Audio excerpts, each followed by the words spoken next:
রব্বুল আলামিনের অস্তিত্বের এক নম্বর প্রমাণ হলো ফিতরত। ফিতরত কি জিনিস? ফিতরত হলো মানুষের ভিতরে এমন এক শক্তি, যেই শক্তি মানুষকে অদ্ভুতভাবে তার সৃষ্টির লক্ষ্যে বাঁচিয়ে রাখে, চলতে সহযোগিতা করে। আরেকটু সহজ করে যদি বলি, ফিতরত মানে হলো বিবেক। যেই ব্যক্তি নিজের জীবনে বিবেক যত বেশি খাটায়, তার জীবনে ভুল তত কম থাকে, ঠিক না বেঠে? আর যে ব্যক্তি বিবেক খাটিয়ে কাজ করে না, তার জীবন ভুলে ভরা থাকে। এই কারণে মানুষ বলে পৃথিবীতে সর্বোত্তম আদালত হলো মানুষের বিবেক। এই বিবেকটা যদি জাগ্রত থাকে তাহলে মানুষ আর ভুল করে না। এই বিবেকের প্রতিশব্দ হলো ফিতরত। রব্বুল আলামিন এই বিবেক বা ফিতরত প্রতিজন মানুষকে জন্মসূত্রে দিয়ে দেন। জন্ম থেকেই একটা মানুষের ভিতরে ফিতরত কাজ করতে শুরু করে,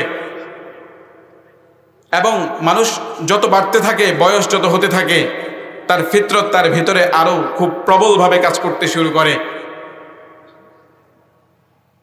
মৃত্যু পর্যন্ত এই ফিতরত কাজ করেই যেতে থাকে। একটা মানুষের মৃত্যুর সাথে তার ফিতরত মারা যায়। ফিতরতহীন কোনো মানুষ দুনিয়াতে আসে না, বিবেকহীন কোনো মানুষ দুনিয়াতে আসে না। রব্বুল আলামিন বললেন, ফাকিম ওয়াজহাকা লিদ-দীনি হানিফা ফিতরাতাল্লাহিল্লাতী ফাতারান-নাস আলাইহা লা তাবদীলা লিখালকিল্লাহ। নবী হে,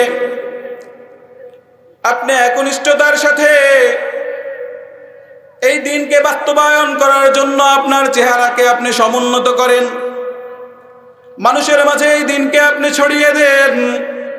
কারণ মানুষকে যখন আমি জন্ম দিয়েছি, সৃষ্টি করেছি, তখন তার ভিতরে আমি ফিতরত ঢুকিয়ে দিয়েছি। ফিতরাতাল্লাহিল্লাতী ফাতারান-নাস আলাইহা, প্রত্যেকটা মানুষকে তিনি বিবেক দিয়ে সৃষ্টি করেছেন, ফিতরত দিয়ে সৃষ্টি করেছেন। এই ফিতরতটা যেই মানুষের মাঝে আছে, যেই ব্যক্তির মাঝে এই ফিতরতটা আছে, সে আপনার দিন কবুল করতে বাধ্য। এই কারণে আপনি এই দ্বীনে হানিফকে একনিষ্ঠতার সাথে মানুষের মাঝে পৌঁছে দেওয়ার জন্য চেষ্টা করেন। লা তাবদীলা লিখালকিল্লাহ, এই ফিতরতকে কেউ কখনো পরিবর্তন করতে পারবে না। রব্বুল আলামিন জন্মসূত্রে প্রত্যেকটা মানুষের ভিতরে ফিতরত দিয়ে দেন, ফিতরতের প্রভাব দিয়ে দেন, বিবেকের প্রভাব দিয়ে দেন। যেই ব্যক্তির ভিতরে ফিতরত আছে, সে এই দ্বীনে হানিফকে গ্রহণ করতে বাধ্য। আবার বিশ্বনবী সাল্লাল্লাহু আলাইহি ওয়াসাল্লাম বললেন, কুল্লু মাউলুদিন ইউলাদু আলাল ফিতরা, প্রত্যেকটা মানব জাতি যখন ভূমিষ্ঠ হয় তখন ফিতরত নিয়ে ভূমিষ্ঠ হয়। ফিতরতের প্রভাব তার ভিতরে পড়তে শুরু করে। ফিতরত ছাড়া কোনো মানুষ ভূমিষ্ঠ হয় না, কোনো মানুষ দুনিয়াতে আসে না। যেই মানুষে দুনিয়াতে ভূমিষ্ঠ হয়, দুনিয়াতে আসে, তে ফিতরত নিয়েই দুনিয়াতে আবির্ভাব করে। এই কারণে ফিতরত যখন মানুষের ভিতরে কাজ করতে শুরু করে, তখন সে ভালোকে গ্রহণ করতে শুরু করে, ভালোকে পছন্দ করতে শুরু করে, খারাপকে সে অ্যাভয়েড করতে শুরু করে। প্রত্যেকটা মানুষকে আপনি খেয়াল করবেন, সে ভালোকে পছন্দ করে, খারাপকে অ্যাভয়েড করে। সব সময় সত্যকে সে পছন্দ করে, মিথ্যাকে সে অ্যাভয়েড করতে পছন্দ করে। সব সময় সে ভালো দলের পক্ষে থাকে, খারাপ দলের পক্ষে কখনো থাকে না, ঠিক না বেঠিক? এই যে অপারেটিং সিস্টেম, তার ভিতরে এটা কোত্থেকে এলো? তার উত্তর হলো ফিতরতের কারণে। তার ভিতরে বিবেক সঞ্চালিত হয়, তার ভিতরে সব সময় ভালোকে খোঁজার তাড়না থাকে, খারাপকে সে গ্রহণ করতে পারে না, ভালোকে সব সময় গ্রহণ করার তাগাদায় থাকে। এই কারণে রব্বুল আলামিন বললেন, আল্লাহ তাআলা যখন কোনো মানুষকে পৃথিবীতে পাঠান তখন ফিতরত দিয়ে পাঠান। সুবহানাল্লাহ।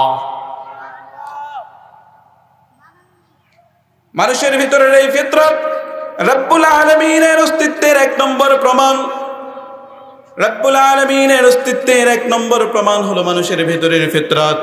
মানুষের ভেতরের ফিতরত যখন কাজ করতে শুরু করে, তখন মানুষ কখনো খারাপকে পছন্দ করতে পারে না, সব সময় সে ভালোকে পছন্দ করে। ভালোকে যখন পছন্দ করা শুরু করে, মন্দকে সে যখন অ্যাভয়েড করা শুরু করে, অটোমেটিক্যালি তার ভিতরে এমন একটা ভাবের তৈরি হয় যে দ্বীনে হানিফ বলতে কোনো কিছু একটা আছে। কিন্তু নাস্তিকদের কথা হলো, মানুষ হলো এলোমেলো একটা সৃষ্টি, কাকতালীয়ভাবে এলোপাথাড়িভাবে মানুষ তৈরি হয়ে গেছে। মানুষকে কোনো মহান সত্তা তৈরি করেন নাই।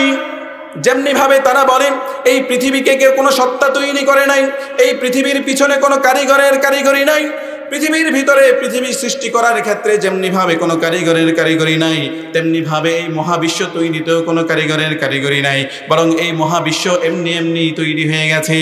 মহাবিশ্ব এমনি তৈরি হয়ে গিয়েছে যেহেতু তাহলে পৃথিবী তৈরিতেও কোনো কারিগরি নাই। পৃথিবী তৈরিতে কোনো কারিগরি নাই যেহেতু, তাহলে পৃথিবীর ভিতরে যেই প্রাণী জগৎ আছে, যেই উদ্ভিদ জগৎ আছে, সেইগুলোতে তৈরিতেও কোনো কারিগরি নাই। তাহলে মানুষ কিভাবে সৃষ্টি হয়েছে? তাদের বক্তব্য হলো মানুষ এলোপাথাড়ি কাকতালীয়ভাবে তৈরি হয়েছে, নিজেই তৈরি হয়েছে। কোন নাস্তিক বলে যে মানুষ এলোপাথাড়ি তৈরি হয় নাই, বরং মানুষের আদিবাস বা আদি জাতি ছিল বানর। মহান স্রষ্টা যদি না থাকে তাহলে মানুষ আমরা পৃথিবীতে কিভাবে আসলাম তাদেরকে প্রশ্ন করা হলে এখন তাদেরকে তো একটা উত্তর দিতে হবে, লেজে গোবরে হলেও একটা উত্তর দিতে হবে। তখন তারা কেউ উত্তর দেওয়ার চেষ্টা করে মানুষ নিজে থেকেই তৈরি হয়েছে, আবার কেউ উত্তর করে যে মানুষের আদি জাতি ছিল বানর। এই কথাকে তারা এস্টাবলিশ করার জন্য, একাত্মবাদ থেকে মানুষকে সরানোর জন্য তারা মানব জাতির অস্তিত্ব নিয়ে তারা প্রশ্ন তুলতে চায়। মানব জাতির অস্তিত্বকে বানরের সাথে মিলাতে চায়। বানরের সাথে মিলিয়ে এই কথাটা যখন আমাদেরকে বিশ্বাস করাতে পারবে, তখন আমাদেরকে আস্তে আস্তে একত্ববাদ থেকে সরিয়ে নিয়ে যেতে পারবে। নাউযুবিল্লাহি মিন যালিক। নাস্তিকরা বলতে চায় মানুষটা এলোমেলো সৃষ্টি। ভাইয়েরা আমার, গভীর মনোযোগ দিতে হবে। মনোযোগ যদি আকৃষ্ট না হয় তাহলে কথাগুলো বুঝে আসবে না। আমি আপনাদেরকে খুব সহজে কথাগুলো বোঝানোর জন্য চেষ্টা করব। আপনারা একটু আমার দিকে মনোযোগটা রাখেন। ডানে বামে কোনো নজর নাই। ডানে বামে যদি নজর দেয় তাহলে আমি আলোচনা হারিয়ে ফেলব। আমাকে একটু সহযোগিতা করেন, আমার দিকে একটু অ্যাটেনশনটা রাখেন। ডানে বামে যাই কিছুই ঘটুক না কেন একটু তাকাবেন না। এখন আমি নাস্তিককে প্রশ্ন করব, মানুষ যদি অটোমেটিক্যালি সৃষ্টি হয়, নিজে তৈরি হয়ে থাকে, তাহলে মানুষের ভিতরে যেই ফিতরত, ভালোকে অন্বেষণ করার যেই শক্তি, সেই শক্তি মানুষের ভিতরে কোত্থেকে এলো? আমি যদি আপনাকে বলি একটা কম্পিউটার অটোমেটিক্যালি তৈরি হয়ে তার ভিতরে অপারেটিং সিস্টেম চালু হয়ে গেছে, অটোমেটিক্যালি উইন্ডোজ সেট আপ হয়ে গেছে, অটোমেটিক উইন্ডোজ সেট আপ হয়ে সেটা প্রোগ্রামিং করতে শুরু করেছে, তাহলে আপনি কি বিশ্বাস করবেন নাকি? আপনারা বিশ্বাস করবেন? একটা কম্পিউটার অটোমেটিক্যালি তৈরি হয়ে তার ভিতরে প্রোগ্রামিং করতে শুরু করেছে, অটোমেটিক্যালি উইন্ডোজ সেট আপ হয়ে গেছে, তাহলে কি আপনারা সেই কথা বিশ্বাস করবেন? বিশ্বাস করবেন না। তাহলে কম্পিউটারকে কেউ একজন তৈরি করেছে, বা কিছুক্ষণের জন্য ধরে নিলাম যে কম্পিউটার নিজে তৈরি হয়েছে।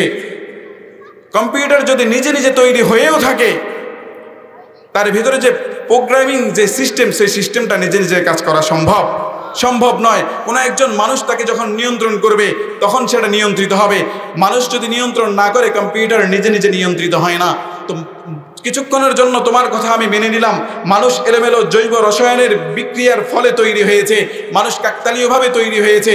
মানুষ কাকতালীয়ভাবে যদি তৈরি হয়ে থাকে, তাহলে তার ভিতরে যে ফিতরতের তাড়না, ভালোকে অন্বেষণ করার যেই তাড়না, ভালোকে খোঁজার যেই তাড়না, সবসময় সে সত্যকে অন্বেষণ করে, মিথ্যাকে সে দূরে রাখতে পছন্দ করে, এই যে অপারেটিং সিস্টেম, সেই সিস্টেমটা কোত্থেকে চালু হয়েছে? নিশ্চয়ই কোনো একজন সত্তা এমন আছেন যিনি মানুষকে তৈরি করে মানুষের ভিতরে এই অপারেটিং সিস্টেম তৈরি করে দিয়েছেন, ঠিক না ঠিক? সেই সত্তাকে আমরা চিনি আল্লাহ নামে। রব্বুল আলামিন মানুষকে তৈরি করেছেন।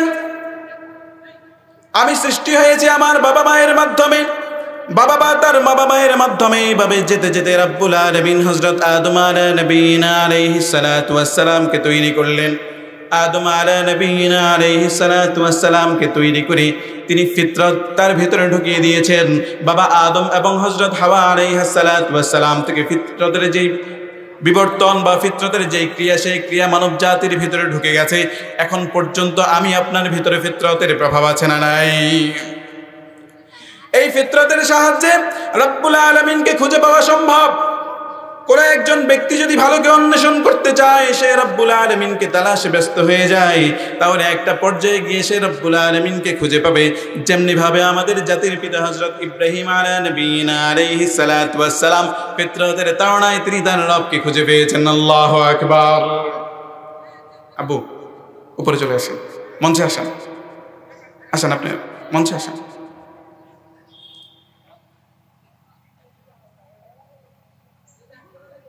ভাইরা আমার, হযরত ইব্রাহিম আলাইহিস সালাতু ওয়াস সালাম তিনি তখন শৈশব পার করে কৈশোর জীবনে পদার্পণ করলেন। তিনি দেখলেন তার পরিবার পরিজন, তার পাড়া প্রতিবেশী, আহলে আয়াল সবাই বহুবাদী বিশ্বাসী, তারা মূর্তি পূজা করে। কি করে? মূর্তি পূজা করে। কিন্তু তার ফিতরত সেই কথা বিশ্বাস করতে রাজি নয়। হযরত ইব্রাহিম আলাইহিস সালাতু ওয়াস সালামের ফিতরতে নাড়া পড়ল। তিনি বললেন, যেই জিনিসটা আমি নিজে তৈরি করলাম সেটা কিভাবে আবার আমার স্রষ্টা হয়? এটা কখনো সম্ভব নয়। যদিও আমার পাড়া প্রতিবেশী আহলে আয়াল, এমনকি আমার বাবা মাও মূর্তি পূজা করে, কিন্তু এটা আমার ফিতরত মানতে চায় না। যেই জিনিসটা আমি নিজে তৈরি করলাম সেই জিনিসটা কখনো আমার স্রষ্টা হতে পারে না। নিশ্চয়ই একজন খালেক আছেন, তাকে আমি খুঁজতে হবে, খুঁজে বের করতে হবে। যুক্তিতে ধরে না তো, কিভাবে ধরে? আমার আলোচনা যদি কোনো হিন্দু ধর্মের ভাইরা শুনে থাকেন, একটু মনোযোগ দিয়ে চিন্তা করবেন, যে জিনিসটা আমি নিজে তৈরি করলাম সেটা কিভাবে আমার স্রষ্টা হয়? সম্ভব? সম্ভব নয়। হযরত ইব্রাহিম আলাইহিস সালাতু ওয়াস সালাম বুঝেন না, তিনি হন্য হয়ে খুঁজতে শুরু করলেন। মানুষেরা আসলো হযরত ইব্রাহিম আলাইহিস সালাতু ওয়াস সালামকে মেলায় নিয়ে যাওয়ার জন্য। ইব্রাহিম আলাইহিস সালাতু ওয়াস সালামের মাথায় ধরে না, ফিতরতে ধরে না। ইব্রাহিম আলাইহিস সালাতু ওয়াস সালামের বিবেকে ধরে না, যে জিনিসটা আমি নিজে তৈরি করলাম সেটা কিভাবে আমার স্রষ্টা হয়। তিনি ফিতরত খাটাতে শুরু করলেন। ফিতরত খাটাতে খাটাতে তিনি রাতের বেলা দেখলেন আকাশের মাঝে চন্দ্র উঠেছে। সর্বপ্রথম তিনি দেখলেন আকাশের মাঝে তারকারাজিরা চমকাচ্ছে। তিনি মনে করলেন এইগুলোই বুঝি আমাদের রব, এইগুলোই বুঝি আমাদেরকে পরিচালনা করে। ফালাম্মা জান্না আলাইহিল লাইলু রাআ কাওকাবা ক্বালা হাযা রাব্বি ফালাম্মা আফালা ক্বালা লা উহিব্বুল আফিলিন। রাতের বেলা যখন আকাশের মাঝে হযরত ইব্রাহিম আলাইহিস সালাতু ওয়াস সালাম দেখলেন তারকারা ঝলঝল করছে, তিনি মনে করলেন এইগুলোই বুঝি আমাদের রব, এইগুলোই বুঝি পৃথিবীকে নিয়ন্ত্রণ করে, এইগুলোই হয়তো আমাদের প্রতিপালক, এইগুলোই হয়তো আমাদেরকে সৃষ্টি করেছে। কিন্তু যখন সকালবেলা হলো তখন তারকারাজিগুলো আকাশের নীলিমায় মিলে গেল। আর তারকারাজিগুলো যখন আকাশের নীলিমায় মিলে গেল তখন ইব্রাহিম আলাইহিস সালাতু ওয়াস সালাম বুঝতে পারলেন, ইব্রাহিম আলাইহিস সালাতু ওয়াস সালামের ফিতরতে নাড়া দিল না, যেই জিনিসটা ধ্বংস হয়ে যায়, যেই জিনিসটা আকাশের নীলিমায় মিলে যায়, সেটা কখনো আমাদের রব হতে পারে না। কারণ রব যদি ধ্বংস হয়ে যায়, স্রষ্টা যদি ধ্বংস হয়ে যায়, তাহলে সৃষ্টি কখনো টিকতে পারে না। স্রষ্টা সব সময় চিরঞ্জীব থাকতে হবে। রব যদি চিরঞ্জীব থাকে তবেই সৃষ্টি ঠিক থাকবে। রব যদি ঠিক না থাকে তাহলে সৃষ্টি ঠিক থাকবে না। সুতরাং যেই তারকাগুলো আকাশের নীলিমায় মিলে গেছে সেগুলো আমাদের রব হতে পারে না। পরের রজনীতে হযরত ইব্রাহিম আলাইহিস সালাতু ওয়াস সালাম আকাশের মাঝে বিশাল চন্দ্র ঝলঝল করতে দেখলেন। তিনি তার ফিতরত খাটাতে শুরু করলেন। তিনি ভাবলেন এটাই বুঝি আমাদের রব, এটাই বুঝি আমাদেরকে নিয়ন্ত্রণ করে। চন্দ্রটাকে দেখতে তারকার তুলনায় একটু বড় বড় মনে হয়। চন্দ্রটা যেহেতু তারকার চাইতে একটু বড়, তাহলে এটাই হবে আমাদের রব। ফালাম্মা রাআল কমারা বাযিগান ক্বালা হাযা রাব্বি ফালাম্মা আফালা ক্বালা লাইন লাম ইয়াহদিনি রাব্বি لأكونن من القوم الضالين। চন্দ্রটাকে যখন হযরত ইব্রাহিম আলাইহিস সালাতু ওয়াস সালাম দেখতে শুরু করলেন, তিনি ভাবতে শুরু করলেন এই চন্দ্রটা আমার রব। যখন সকালবেলা চন্দ্রটাও সাগরের গর্ভে হারিয়ে গেছে, আকাশের গর্ভে হারিয়ে গেছে, আকাশের নীলিমায় মিলিয়ে গেছে, তখন তিনি ভাবতে শুরু করলেন, তার ফিতরত বলতে শুরু করলো, না, এটা আমাদের রব হতে পারে না। এটা যদি রব হতো তাহলে সে কখনো বিলীন হতো না, কখনো বিনষ্ট হতো না, কখনো ধ্বংস হতো না।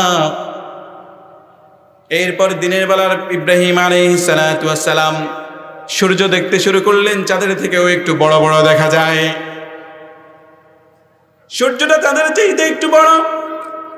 হযরত ইব্রাহিম আলাইহিস সালাতু ওয়াস সালাম ভাবতে শুরু করলেন, সূর্যটাই বুঝি আমাদের রব। তিনি বললেন, এই সূর্যটা একটু বড়, সুতরাং এটাই হবে আমাদের রব। কিন্তু সন্ধ্যাবেলায় যখন সূর্য ডুবে গেল, তখন হযরত ইব্রাহিম আলাইহিস সালাতু ওয়াস সালামের ফিতরত হযরত ইব্রাহিম আলাইহিস সালাতু ওয়াস সালামকে অঙ্ক কষে দিলেন যে এই সব কায়নাত, এই সব সৃষ্টির পিছনে একজন আছেন, তিনি হলেন রব্বুল আলামিন, আল্লাহু আকবার। তিনি দিনের শুরুতে সূর্যের অস্তিত্ব দান করেন, পূর্ব দিগন্ত থেকে সূর্যকে উদিত করেন, আবার রাত্রিবেলা সন্ধ্যা যখন হয় তিনি সূর্যকে ডুবিয়ে ফেলেন। রাতের বেলা তিনি আবার চন্দ্রকে উদিত করেন, চাঁদের সাথে সাথে তিনি তারকারাজিগুলোকেও অস্তিত্ব দান করেন। এই অস্তিত্ব দানকারী একজন সত্তা, তিনি অগোচরে আছেন, তাকে ধরা যায় না, ছোঁয়া যায় না। তিনি যখন এই সিদ্ধান্তে উপনীত হলেন, এই যোগ বিয়োগ অঙ্ক কষে তিনি রব্বুল আলামিনের পরিচয় পেয়ে গেলেন, আল্লাহু আকবার। এই ফিতরতের প্রভাব রব্বুল আলামিন প্রত্যেকজন মানুষের ভিতরে দিয়ে দিয়েছেন। প্রত্যেকজন মানুষ যদি নিজের বিবেক খাটায়, নিজের ফিতরত খাটায়, তাহলে সে তার রব পর্যন্ত পৌঁছাতে সম্ভব। যেমনি ভাবে আমাদের জাতির পিতা হযরত ইব্রাহিম আলাইহিস সালাতু ওয়াস সালাম রব পর্যন্ত পৌঁছে গিয়েছেন। নাস্তিককে যদি প্রশ্ন করি, ভাই এই ফিতরত তো তোমার কথা মানতে রাজি নয়, তোমার কথা আমার ফিতরত ধরে না। প্রত্যেকটা জিনিসের পিছনে যেহেতু একটা কারণ আছে, এই মহাবিশ্বের পিছনেও একটা কারণ আছে। এই কারণটা যদি আমি খুঁজতে যাই, তাহলে আমার ফিতরত বলে রব বলে একজন আছে। রব যেহেতু আছে, তোমার কথা আমি মানতে পারি না, তখন নাস্তিক আপনাকে বলবে, ভাইরা আমার খুব মনোযোগ দিয়ে কথাগুলো শুনতে হবে, নাস্তিক আপনাকে বলবে যে এইগুলো মূলত প্রকৃত বিশ্বাস নয়, বরং মানুষ সামাজিক জীব, সমাজে বসবাস করতে করতে সমাজের বিশ্বাসে বিশ্বাসী হয়ে গেছে। সে সমাজের আর 10 জনকে দেখে যে তারা নামাজ পড়ে, রোজা রাখে, যাদের উপর হজ ফরজ হয় তারা হজ করতে যায়। সমাজে সামাজিক জীব হওয়ার কারণে আশপাশের পরিবেশে দেখতে দেখতে সে তখন একাত্মবাদে বিশ্বাসী হয়ে গেছে। সে রব্বুল আলামিনকে মানতে শুরু করেছে, রবকে মানতে শুরু করেছে। আদতে রব টব বলতে কিছু নেই, নাউযু বিল্লাহি মিন যালিক। আমি বলবো, ভাই যদি এটা সামাজিক একটা প্রভাব হয়, তাহলে মানুষ যখন বিপদের মাঝে পড়ে যায়, কিসের মাঝে পড়ে যায়? বিপদের মাঝে যখন পড়ে যায়, তখন অটোমেটিক্যালি তার হৃদয়ের কাইফিয়তটা এমন হয়ে যায়, যা ঊর্ধ্ব জগতে এমন একজন সত্তা আছেন, যার কাছে যদি হাত তুলে আমি কান্না করি, তার কাছে যদি আমি ধর্ণা দিই, তিনি আমাকে বিপদ থেকে মুক্তি দিবেন। আমি বলতে চাই, লোকটা মুসলমান, তার ভিতরে ধার্মিকতার কোনো কিছুই নাই, সে কখনো নামাজ পড়ে না, রোজা রাখে না, সে কখনো দান সৎকাও করে না, রব্বুল আলামিনের কোনো হুকুম সে মানে না।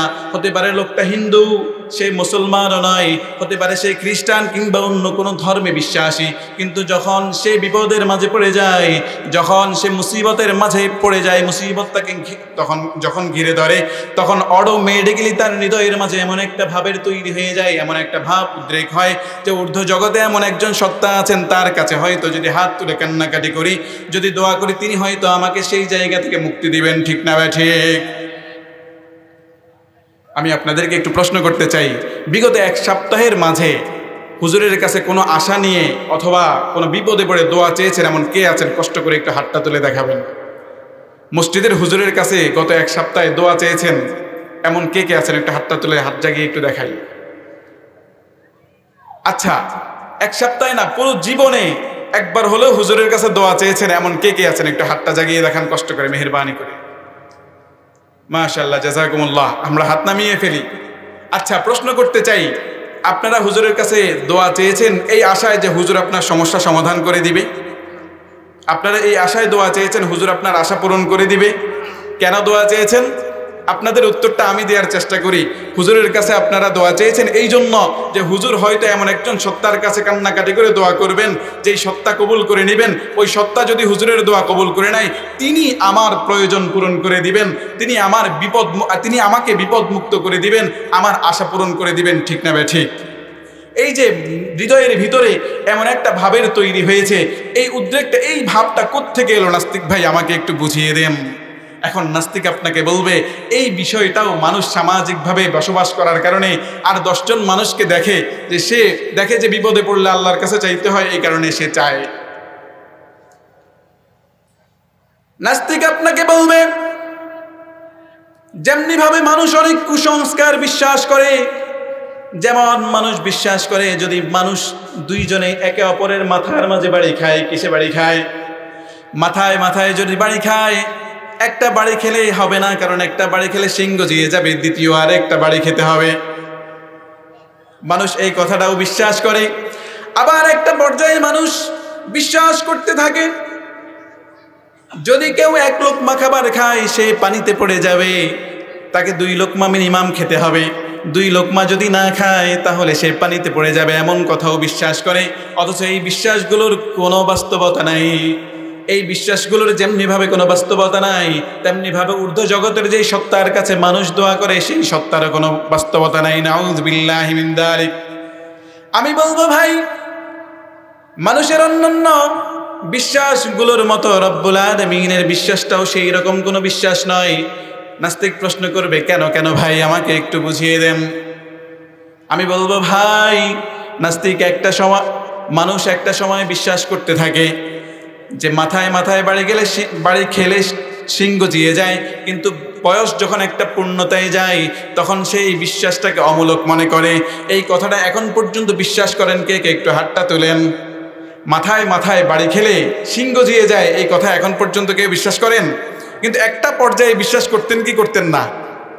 ছোটবেলায় যখন আশপাশের ছেলে মেয়েদের থেকে শুনেছেন তখন এই কথা বিশ্বাস করতেন না যে মাথায় একটা বাড়ি খেলে সিংহ জিয়ে যাবে, আমাকে মিনিমাম 2টা বাড়ি খেতে হবে।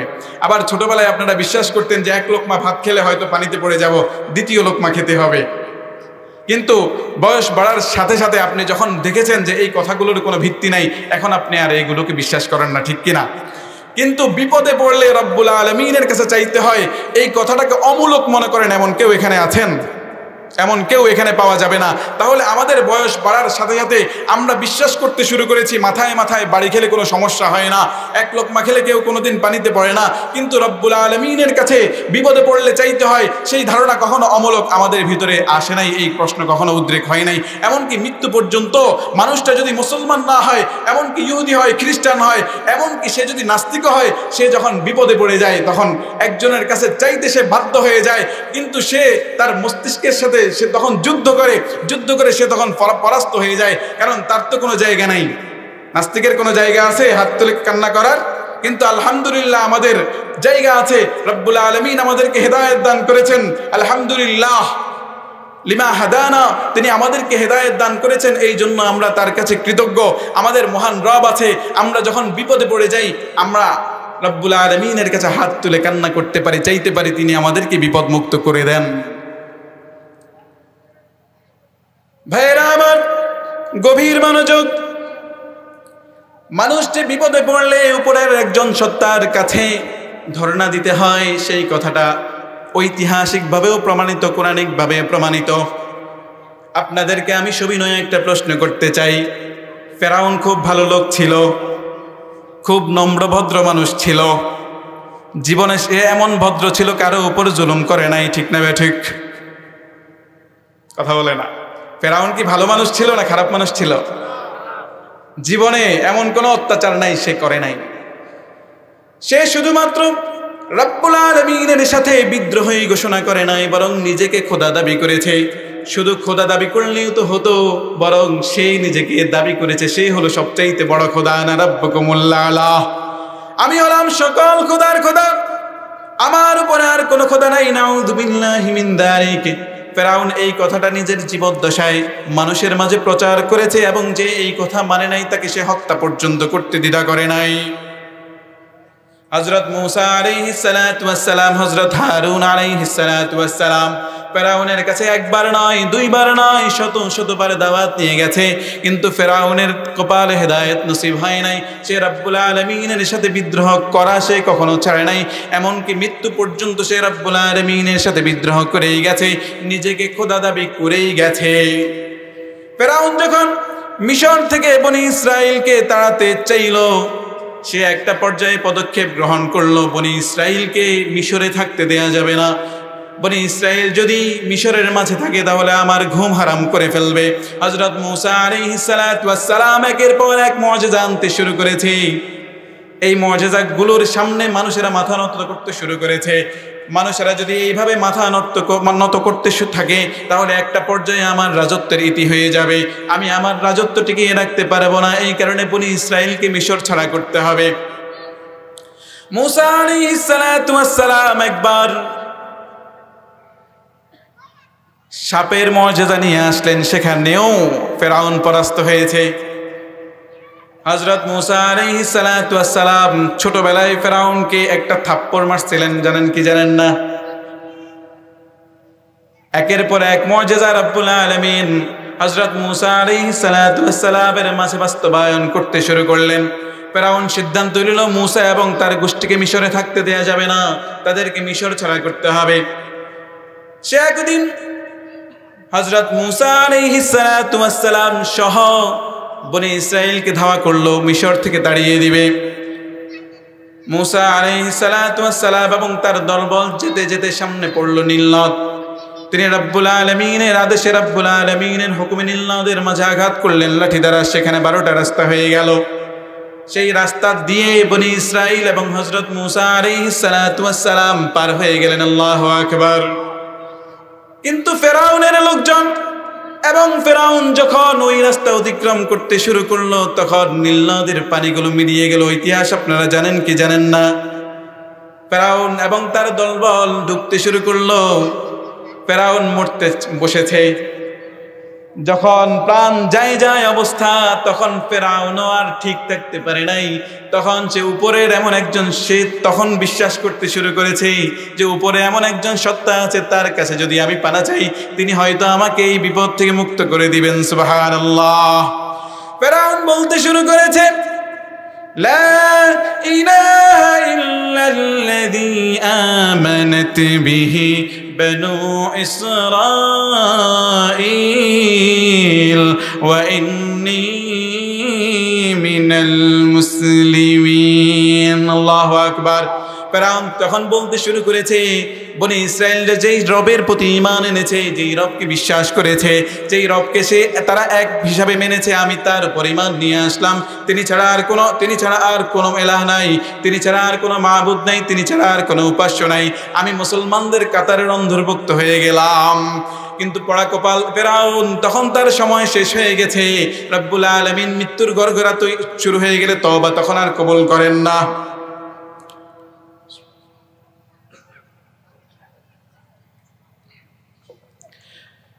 মৃত্যুর গড়গড়া যখন তৈরি হয়ে যায়, মৃত্যুর গড়গড়া যখন শুরু হয়ে যায়, তখন রব্বুল আলামিন তওবার দরজা বন্ধ করে দেন। বিশ্বনবী সাল্লাল্লাহু আলাইহি ওয়াসাল্লাম খোলা আমাদের সামনে বয়ান করেছেন। তিনি বলেছেন, ইন্নাল্লাহা ইয়াকবালু তাওবাতাল আবদি মা লাম ইউগানগির। বান্দার তওবা রব্বুল আলামিন ততক্ষণ পর্যন্ত কবুল করেন যতক্ষণ পর্যন্ত তার গড়গড়া না আসে। মৃত্যুর গড়গড়া যখন চলে আসে তখন রব্বুল আলামিন তার তওবার দরজা বন্ধ করে দেন। এই কারণে মুসলমান আমাদেরকে সতর্ক হতে হবে, সময় থাকতে আমাদেরকে প্রস্তুতি নিতে হবে। বিশ্বনবী সাল্লাল্লাহু আলাইহি ওয়াসাল্লাম আমাদেরকে বলে গিয়েছেন, আল কাইসু মান দানা নাফসাহু ওয়া আমিলা লিমা বাদাল মাউত। বুদ্ধিমান হলো ওই ব্যক্তি যে সময় থাকতে মৃত্যুর জন্য তৈরি হয়, যে সময় থাকতে রব্বুল আলামিনের দিকে ফিরে আসে, যে সময় থাকতে রব্বুল আলামিনের ইবাদত বন্দেগীতে মশগুল হয়ে যায়। সময় চলে গেলে তখন হায় হায় আফসোস করে লাভ নাই। তেমনি ভাবে বিশ্বনবী সাল্লাল্লাহু আলাইহি ওয়াসাল্লাম অনেক হাদিসের মাঝে আমাদেরকে সতর্ক করেছেন। তিনি বললেন, মুসলমানেরা, তোমাদেরকে যদি দান করতে হয় তাহলে এমন সময় দান করতে হবে যখন তোমাদের দরিদ্র হয়ে যাওয়ার ভয় আছে। তোমার মনের মাঝে এমন চিন্তার উদ্রেক হয় যে আমি যদি এখন দান করি তাহলে আমি দরিদ্র হয়ে যাব, আমার পরিবার পরিজন কি খাবে, আমার পরিবার পরিজন না খেয়ে মারা যাবে, এমন একটা ভাব যখন তোমার হৃদয়ের মাঝে উদ্রেক হবে তখন তোমাকে দান করতে হবে। এই সময়টা পার হয়ে গেলে, মৃত্যুর গড়গড়া যখন চলে আসবে, তখন তুমি যদি বলো অমুক মসজিদে আমি এত দান করলাম, অমুক মাদ্রাসায় আমি এত দান করলাম, অমুক জায়গাটা আমি ওয়াকফ করে দিলাম, অমুক জায়গাটা এতিমখানার জন্য বরাদ্দ করে দিলাম, তখন এই দান কোনো কাজে আসবে না। যেমনি ভাবে ফেরাউনও ঈমান এনেছিল, মৃত্যুর গড়গড়া যখন চলে এসেছে, এই ঈমানের কোনো দাম রব্বুল আলামিনের কাছে আছে নাকি? প্রিয় নাস্তিক ভাই, ফেরাউনের মতো একজন ক্ষমতাধর মানুষ, সে আজীবন রব্বুল আলামিনের সাথে বিদ্রোহ ঘোষণা করেছে। সেও যখন মুসিবতের মাঝে পড়েছে তখন সে ঈমান আনতে বাধ্য হয়েছে। আপনি যদি বলেন যে ঈমানের বিষয়টা রব্বুল আলামিনের দিকে রুজু হওয়াটা এটা হলো সামাজিক কালচারের কারণে মানুষের ভিতরে হয়, তাহলে ফেরাউন কি কারণে ঈমান এনেছে আমাকে একটু বুঝিয়ে দেন। নাস্তিকরা এই জায়গায় ফাবুহিতাল্লাযী কাফার, তাদের কাছে কোনো উত্তর নাই, তাদের কাছে কোনো উত্তর তারা আপনাকে দিতে পারবে না তারা, কারণ তাদের ভিতরে সব ঠুনকো। তারা কিছু অমূলক অযৌক্তিক যুক্তি নিয়ে আমাদেরকে বিভ্রান্ত করতে চায়। মুসলমান সতর্ক হতে হবে। আজকে আমরা ইউটিউব চালাই, ফেসবুক চালাই, ইউটিউব এবং ফেসবুকের মাধ্যমে নাস্তিকরা মুসলমানদের ঈমান হরণ করার জন্য উঠে পড়ে লেগেছে, ঠিক না ঠিক? আজকের যুবক মুসলমানেরা ইউটিউব চালাও, তোমরা নাস্তিকদের লেকচারগুলো শোনো, তোমরা বেদিনদের লেকচারগুলো শোনো, তোমরা তাদের ভাষা শৈলীর প্রতিমুগ্ধ হয়ে যাও, তাদের কথাগুলোকে তোমরা আইডল হিসাবে, তাদেরকে আইডল হিসাবে মানো। খবরদার, তারা কিছু অমূলক প্রশ্ন করে, অমূলক যুক্তি দেখিয়ে তোমাদের ঈমানকে হরণ করতে চায়, ঠিক না ঠিক? এই কারণে আমাদেরকে যখন আমাদের হৃদয়ের মাঝে বিভ্রান্তির উদ্রেক হয়, আমাদের হৃদয়ের মাঝে যখন মহান রব্বুল আলামিনকে নিয়ে সংশয় তৈরি হয়, নাউযুবিল্লাহি মিন যালিক, কোন সংশয়বাদী আমাদের হৃদয়ের মাঝে সংশয়ের উদ্রেক করে দেয়, তখন আমাদেরকে উলামায়ে কেরামের দ্বারস্থ হওয়ার দরকার আছে না নাই? মুহতারাম হাজিরিন, রব্বুল আলামিনের অস্তিত্বের আরেকটা প্রমাণ হলো আমাদের বিবেক, আমাদের মস্তিষ্ক। এই মস্তিষ্কের সাহায্যে আমরা বুঝতে পারি রব্বুল আলামিনের অস্তিত্ব, রব্বুল আলামিন বলে একজন আছেন। কিভাবে মস্তিষ্ক রব্বুল আলামিনের অস্তিত্বের প্রমাণ হিসাবে কাজ করে, আমাদেরকে মনোযোগ দিয়ে কথাগুলো শুনতে হবে। ডানে বামে নজর দেওয়া যাবে না। অনেক ভাই কথা বলছে, আমাদেরকে কথা বন্ধ করতে হবে, এই দিকে মনোযোগ রাখতে হবে। এই দিকে যদি মনোযোগ না রাখি কথাগুলো বুঝবো না। একটু সূক্ষ্মাতি সূক্ষ্ম কথা, আলোচনা যত সামনে আগাবে আরো সূক্ষ্ম সূক্ষ্ম কথা আসতে থাকবে, আমরা একটু মনোযোগ দিয়ে কথাগুলো শুনবো। নাস্তিকরা বিশ্বাস করে মানুষ হলো এলোমেলো, এত এলো পাথাড়ি তৈরি, কাকতালীয় ভাবে তৈরি হয়েছে। মানুষ সৃষ্টিতে কোনো স্রষ্টার কৃতিত্ব নাই, কোনো কারিগরের কারিগরি নাই, ঠিক না ঠিক? নাস্তিকরা বিশ্বাস করে মানুষ তৈরিতে কোনো স্রষ্টার কারিগরি নাই। এখন আমি তাদেরকে প্রশ্ন করতে চাই, একটা ক্যালকুলেটর চেনেন তো সবাই নাকি? ক্যালকুলেটরের কাজ কি? হিসাব করা, তাই না? ক্যালকুলেটরের কাজ কি? সবাই একটু বলতে হবে। ক্যালকুলেটরের কাজ কি? হিসাব করা। আপনি বাজার থেকে একটা ক্যালকুলেটর কিনে নিয়ে আসলেন, আনার পরে সেখানে অঙ্ক কষবেন, যোগ অঙ্ক কষবেন, এক ক্লিক করলেন, তারপরে যদি প্লাস ক্লিক করা ছাড়া আপনি আবার একের মাঝে ক্লিক করেন, তাহলে সে আপনাকে যোগ অঙ্ক দেখাবে, ফলাফল দেখাবে। আপনি যদি বিয়োগ করতে চান, বিয়োগের ফর্মুলা যদি আপনি ক্লিক না করেন, তাহলে সে আপনাকে বিয়োগের ফলাফল দেখাবে না। ঠিক একইভাবে গুণের ফলাফলও দেখাবে না, ভাগের ফলাফলও দেখাবে না, ঠিক না ঠিক? এখন আমি আপনাদেরকে একটু প্রশ্ন করতে চাই। আপনি হাতের মাঝে এক নেন, একের সাথে এক যোগ করেন, ফলাফল কত দাঁড়িয়েছে?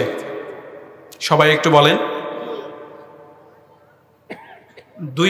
দুইয়ের থেকে আপনি এককে বিয়োগ করেন, ফলাফল কত দাঁড়িয়েছে? দুইকে দুই দিয়ে গুণ দেন, ফলাফল কত দাঁড়িয়েছে? 10কে 2 দিয়ে ভাগ দেন, ফলাফল কত দাঁড়িয়েছে? এবার একটু সবিনয় প্রশ্ন করি, এই রেজাল্টগুলো বের করার জন্য আপনাদের থেকে বা আপনাদের মস্তিষ্ক থেকে এই রেজাল্টের ফলাফলগুলো বের করার জন্য আমাকে কোনো প্লাস টিপতে হয়েছে, কোনো মাইনাস চিহ্ন টিপতে হয়েছে।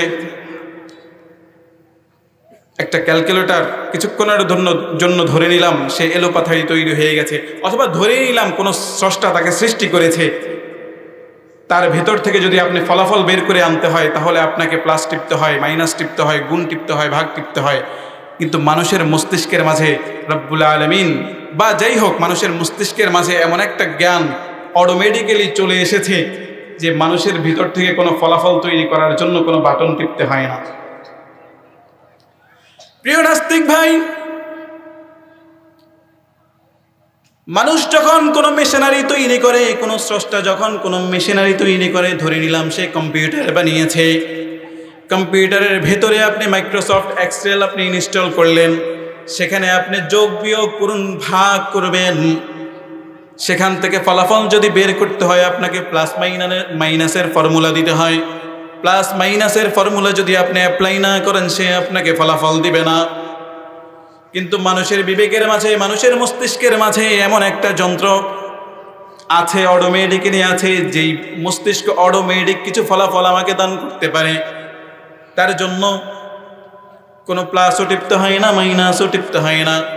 প্লাস এবং মাইনাস টিপতে হয় না, যেহেতু এই যে অপারেটিং সিস্টেম মানুষ যদি এলোমেলোভাবে তৈরি হয়ে থাকে, অটোমেটিক্যালি তৈরি হয়ে থাকে, অটোমেটিক যদি তৈরি হয়ে থাকে, কোনো ক্যালকুলেটর অটোমেটিক তৈরি হয়ে তার ভিতরে প্লাস টিপতে হয়, মাইনাস টিপতে হয়। কিন্তু মানুষের ভিতরে প্লাস আর মাইনাস টিপতে হয় না কেন?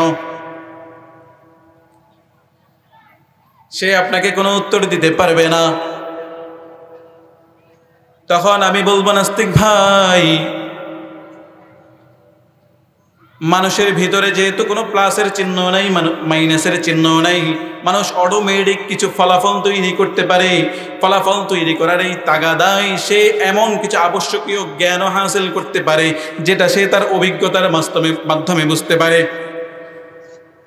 বিষয়টা কেমন একটু মনোযোগ দিয়ে শুনতে হবে।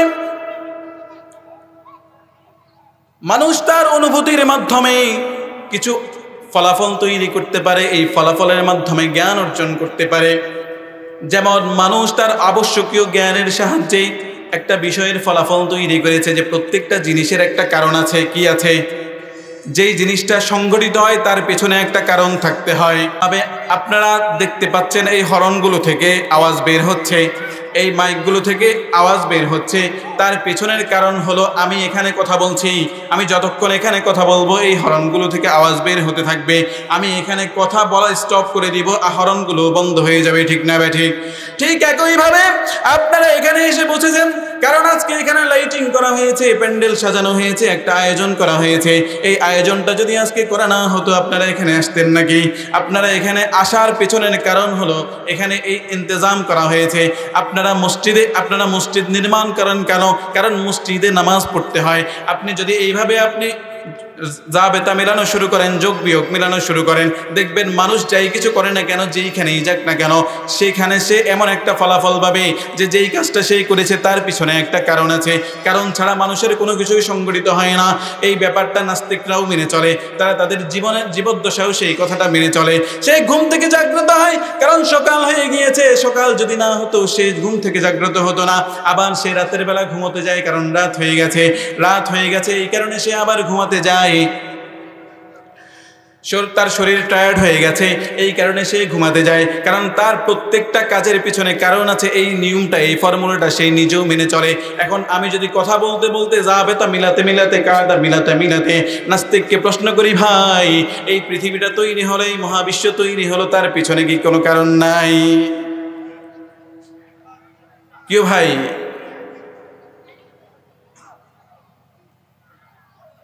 পৃথিবীটা তৈরি হয়ে গেছে এমনি আপনি আপনার জীবদ্দশায় প্রত্যেকটা কাজের পিছনে কারণ খুঁজে পান, এই পৃথিবীটা কি তাহলে এমনি তৈরি হয়ে গেছে? তখন নাস্তিকরা এই প্রশ্ন থেকে পলানোর জন্য আপনাকে বলে যে মানুষ যেটাকে কারণ হিসাবে দর্শায়, কারণ হিসাবে চিহ্নিত করে, এটা আসলে প্রকৃত কোনো কারণ নয়। এটা হলো যুগপৎ সংঘটিত একটা ব্যাপার। পরস্পর সংগঠিত একটা ব্যাপার ঘটার সাথে সাথে আরেকটা ব্যাপার সংগঠিত হয়। যেমন আমি এখানে কথা বলছি, সাথে সাথে এখানে আওয়াজ হচ্ছে, এটা হলো যুগপৎ সংগঠিত একটা ব্যাপার, পাশাপাশি সংগঠিত একটা ব্যাপার। এই কারণে মানুষ এটাকে কি মনে করে নেয়? কারণ হিসাবে মনে করে নেয়। আদতে পৃথিবীতে কারণ বলতে কোনো কিছু নেই। এটা হলো মানুষের ধারণা। সে বলতে চায় কি, এটা হলো মানুষের ধারণা। মানুষ ধারণা থেকে এই কথা বিশ্বাস করতে শুরু করে যে এটা আসলে মূলত কারণ নয়, বরং এটা হলো মানুষের ধারণা। মানুষ ধারণা থেকে বলে যে হুজুর এখানে কথা বলছে, এই কারণে মাইকে আওয়াজ হচ্ছে। এই কারণ বলতে কিছু নাই। এই কারণ বলতে যদি কোনো কিছু না থাকে, কারণের হিসাব যদি আপনি ফেলে দেন, তাহলে পৃথিবীতে কোনো জ্ঞান বলতে কোনো কিছু থাকবে না। নাস্তিকরা মানুষকে বিশ্বাস করাতে চায় যে পৃথিবীতে কারণ বলতে কোনো কিছু নাই। তাদের এই সমস্ত, অথচ তারা তাদের নিজের জীবদ্দশায়ও প্রত্যেকটা ক্ষেত্রে কারণ মেনে চলে। কোনো কারণ ছাড়া সে কোনো কাজ করে না। কিন্তু এই প্রশ্ন যখন তাদেরকে করা হয়, তখন তারা পশ্চাৎপদ হয়ে যায়, তখন তারা আর উত্তর খুঁজে পায় না। তখন তারা বলে যে এটা কোনো কারণ নয়, বরং এটা কি একটা ধারণা, মানুষ ধারণা করে নেয়। এবং তাদের এই গাঁজাখুরি কথাবার্তাগুলো অনেকে আবার আদর্শ হিসাবে গ্রহণ করে, মনে করে যে গবেষণা করে কি জানি উদ্ধার করে ফেলছে। পদার্থবিজ্ঞানী স্টিফেন হকিং, সে তার বইয়ের মাঝে এই জাতীয় কথাবার্তা লিখেছে। আর আমাদের দেশের একদল নাস্তিক, নিজের তো কোনো গবেষণা নাই, কিছু নাই, তাদের এই গবেষণাগুলো নিয়ে লাফালাফি শুরু করে কি জানি আবিষ্কার করে ফেলছে। এই সমস্ত অমূলক কথাবার্তা দিয়ে মুসলমানদের যুবকদের হৃদয়কে তারা হরণ করতে চায়। মুসলমানদের খোদার প্রতি তারা বিদ্বেষ ছড়াতে চায়। প্রিয় মুসলমান, মানুষের মস্তিষ্কের মাঝে যেহেতু রব্বুল আলামিন এমন একটা শক্তি দিয়ে দিয়েছেন, প্রত্যেকটা জিনিসের ভিতরে আমরা একটা কারণ খুঁজে পাই। সুতরাং এই মহাবিশ্ব তৈরি হয়েছে, এই মহাবিশ্বের পিছনে কারণ দরকার আছে না নাই? এই কারণ দরকার যদি হয়, তাহলে মহাবিশ্ব তৈরি করার জন্য একজন সত্তা দরকার। যেই সত্তা আছেন তিনি কে? এখন অনেকের মনে প্রশ্ন হতে পারে, মহাবিশ্ব তৈরিতে যদি কোনো কারণ থাকে, তাহলে রব্বুল আলামিনের তৈরিতেও তো একটা কারণ থাকা উচিত। রবকে তাহলে কে সৃষ্টি করেছে? প্রিয় মুসলমান ভাই, এই কথাটা খুবই সূক্ষ্ম, খুব মনোযোগ দিয়ে শুনে যেতে হবে। আপনি যদি এইভাবে বিশ্বাস করতে থাকেন আমি তৈরি হয়েছি আমার বাবা মা থেকে, আমার বাবা মা তৈরি হয়েছে তার বাবা মা থেকে, এমনিভাবে তৈরি হতে হতে হযরত আদম আলাইহিস সালাতু ওয়াস সালাম পর্যন্ত গেল। হযরত আদম আলাইহিস সালাতু ওয়াস সালামকে সৃষ্টি করেছেন রব্বুল আলামিন। তাহলে রব্বুল আলামিনকে কে সৃষ্টি করলো? তাকে যদি আরেকজন সৃষ্টি করে, আবার তাকে যদি আরেকজন সৃষ্টি করে, এইভাবে যদি চলতেই থাকে, তাহলে আপনি কখনো ফলাফল বের করতে পারবেন না। আদতে আপনার কাছে মনে হবে আসলে দুনিয়া বলতে কোনো কিছু নাই। কারণ একটা পর্যায়ে গিয়ে আপনাকে ইতি টানতে হবে। এই ইতিটা যদি আপনি না টানেন, তাহলে আপনি কোনো ফলাফল বের করতে পারবেন না। সব সময় অনিশ্চিতের ভিতরেই আপনি পড়ে যাবেন। এই কথাটা বোঝার জন্য আমি আপনাদেরকে সর্বশেষ আলোচনার শেষ দিকে চলে এসেছি। একটা উদাহরণ দিতে চাই, একটা এক্সাম্পল দিয়ে আপনাদেরকে বোঝাতে চাই।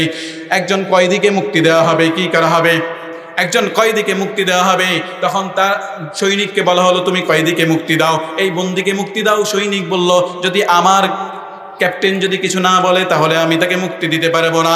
ক্যাপ্টেনকে বলা হলো তুমি মুক্তি দাও, সে বলল যদি আমাকে আমার মেজর কিছু না বলে আমি তাকে মুক্তি দিতে পারবো না।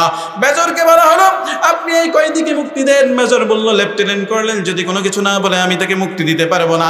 এইভাবে যদি চলতেই থাকে, প্রধানমন্ত্রীও যদি বলে আমার উপরের লোক যদি না বলে তাকে আমি মুক্তি দিতে পারবো না, তাহলে আদতে এই লোকটা মুক্তি পাবে? তার মুক্তিটা অস্তিত্বে আসবে? মুক্তিটা অস্তিত্বে আসবে না। কারণ একটা পর্যায়ে গিয়ে এইটা থামতে হবে, অ্যাটলিস্ট প্রধানমন্ত্রী পর্যন্ত কিংবা রাষ্ট্রপতি পর্যন্ত গিয়ে থামতে হবে। এই যদি থামে তাহলে তার মুক্তিটা অস্তিত্বে আসবে। যদি এই জিনিসটা না থামে, চলতেই থাকে, তার মুক্তিটা অস্তিত্বে আসবে না। ঠিক পৃথিবীকে তৈরি করলো আল্লাহ, আল্লাহকে তো কে তৈরি করলো? এভাবে যদি আপনি প্রশ্ন করতেই থাকেন, আদতে পৃথিবীর অস্তিত্বই সম্ভব হয় না। কথাটা বুঝাইতে পারছি আমি? পৃথিবীর অস্তিত্বই যেমনিভাবে এই বন্দিটা অস্তিত্বে আসে না, মুক্তিটা অস্তিত্বে আসে না, ঠিক একইভাবে পৃথিবীর অস্তিত্বটাও উজুদে আসে না। অথচ আমরা দেখছি পৃথিবী আছে। সুতরাং পৃথিবী যেহেতু আছে, পৃথিবীর স্রষ্টা আছে, এবং তার স্রষ্টা যদি থাকেন, তাহলে এইভাবে যেতে যেতে একটা পর্যায়ে আপনাকে এইটা সিদ্ধান্তে উপনীত হবে যে তারপরে আর কোনো স্রষ্টা নেই। আর তারপরে যদি স্রষ্টা থাকে, তাহলে পৃথিবী আদতে উজুদে আসে না। এই কারণে তার অস্তিত্বে আসে না। স্রষ্টা বলে কোনো কিছু নেই। এই কারণে রব্বুল আলামিন পর্যন্ত আমরা ইতি টেনে দিয়েছি। কথা আরও লম্বা, বিষয়টা আরও অনেক বিস্তারিত আলোচনা করার জিনিস, সংক্ষেপে বোঝানোর চেষ্টা করেছি। রব্বুল আলামিনের স্রষ্টা কোনো কিছু নেই। রব্বুল আলামিন হলেন অনাদি। রব্বুল আলামিনের আগেও কিছু ছিল না, পরেও কিছু নাই। রব্বুল আলামিনে একমাত্র খালেক, রব্বুল আলামিনে একমাত্র মালিক। রব্বুল আলামিনের অস্তিত্ব সত্য, এই কারণে আমাদের অস্তিত্ব সত্য। আমাদের অস্তিত্ব যদি রব্বুল আলামিনের অস্তিত্ব যদি মিথ্যা হয়ে যায়, আমাদের অস্তিত্ব মিথ্যা হয়ে যাবে। আমাদেরকে কথাগুলো বুঝতে হবে যে রব্বুল আলামিনের অস্তিত্বের প্রমাণ আমরা পেলাম, সেই রবের কুদরতি পায়ে সেজদা করার দরকার আছে না নাই? রব্বুল আলামিনের কুদরতি পায়ে সেজদা করার দরকার আছে না নাই? আমাদের হৃদয়ের মাঝে যখন ডিপ্রেশন হয়, সেজদার মাঝে এত শান্তি রব্বুল আলামিন রেখে দিয়েছেন, এত শান্তি রব্বুল আলামিন রেখে দিয়েছেন। কোনো মানুষ যদি পেরেশানির মাঝে থাকে, পেরেশানির মাঝে পড়ে যায়, তাহলে সে যদি সেজদা করে, সেজদায় রব্বুল আলামিনের দিকে রুজু হয়ে যায়, রব্বুল আলামিন তার হৃদয়ের সমস্ত পেরেশানি দূর করে দেন। সুবহানাল্লাহ।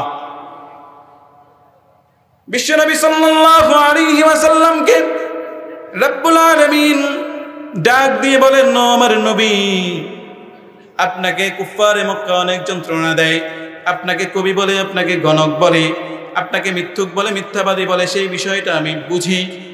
যখন আপনাকে তারা বিষোদ্গার করে, তখন আপনার হৃদয়টা সংকীর্ণ হয়ে যায়। আপনার হৃদয়টা যখন সংকীর্ণ হয়ে যায়, তখন আমি আপনাকে দুইটা আমল বাতলে দিলাম। এই দুইটা আমল যদি আপনি করেন, আপনার হৃদয় থেকে পাথর নামিয়ে দিবেন একজন, তিনি কে? وَلَقَدْ نَعْلَمُ أَنَّكَ يَضِيقُ صَدْرُكَ بِمَا يَقُولُونَ فَسَبِّحْ بِحَمْدِ رَبِّكَ وَكُن مِّنَ السَّاجِدِينَ।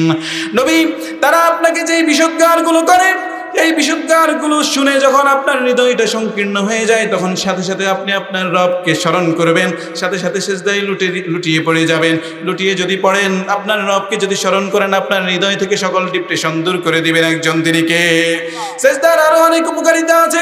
রবের অস্তিত্ব সত্য, রবের কুদরতি পায়ে সেজদা করতে হবে, এই কারণে সেজদার আরো অনেক উপকারিতা আছে। কিয়ামতের ময়দানে কেউ যদি মুক্তি পেতে চায়, তাহলে সেজদার বিকল্প কোনো কিছু নেই।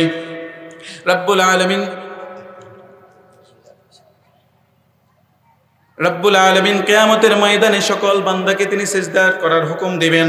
মুমিন বান্দা যারা থাকবে, যারা দুনিয়াতে রব্বুল আলামিনকে সন্তুষ্ট করার জন্য সিজদা দিয়েছিল, তারা তখন সিজদায় পড়ে যাবে। কিন্তু যারা রব্বুল আলামিনকে খুশি করার জন্য সিজদা দেয় নাই, এমনকি সিজদাও দেয় নাই, তারা যখন সিজদা করতে যাবে, তখন তাদের কোমরটা টাইট হয়ে যাবে, তারা তখন সেজদা দিতে পারবে না, তখন তাদের আর দুর্ভোগের শেষ থাকবে না। রব্বুল আলামিনের সামনে আসামি হিসাবে তারা চিহ্নিত হয়ে যাবে। আসামি হিসাবে চিহ্নিত হতে চাই আমরা? রবের সামনে আসামি হিসাবে চিহ্নিত হতে চাই? যদি চিহ্নিত হতে না চাই, তাহলে রবের কুদরতি পায়ে সেজদা দেওয়ার দরকার আছে না নাই? রব্বুল আলামিনের অস্তিত্বের উপর কথা হয়েছে। রব্বুল আলামিনের অস্তিত্ব নিয়ে যদি কখনো কোনো সংশয় থাকে, তাহলে আমরা সাথে সাথেই, নাস্তিকদের কথার কারণে যদি আমাদের হৃদয়ে কোনো সংশয় তৈরি হয়ে যায়, সাথে সাথে ওলামায়ে কেরামের দ্বারস্থ হয়ে যাব। ওলামায়ে কেরামের কথা শুনলে ইনশাআল্লাহ, আল্লাহ চাহে তো আমাদের হৃদয়ের সংশয় চলে যাবে। রব্বুল আলামিনের অস্তিত্ব যেহেতু সত্য, সুতরাং রবের ইবাদত করাটাও সত্য। রব্বুল আলামিনকে মৃত্যু পর্যন্ত সেজদা দিয়ে যেতে হবে। আমরা কে কে তৈরি আছি, একটু হাতটা জাগিয়ে দেখিয়ে দেই।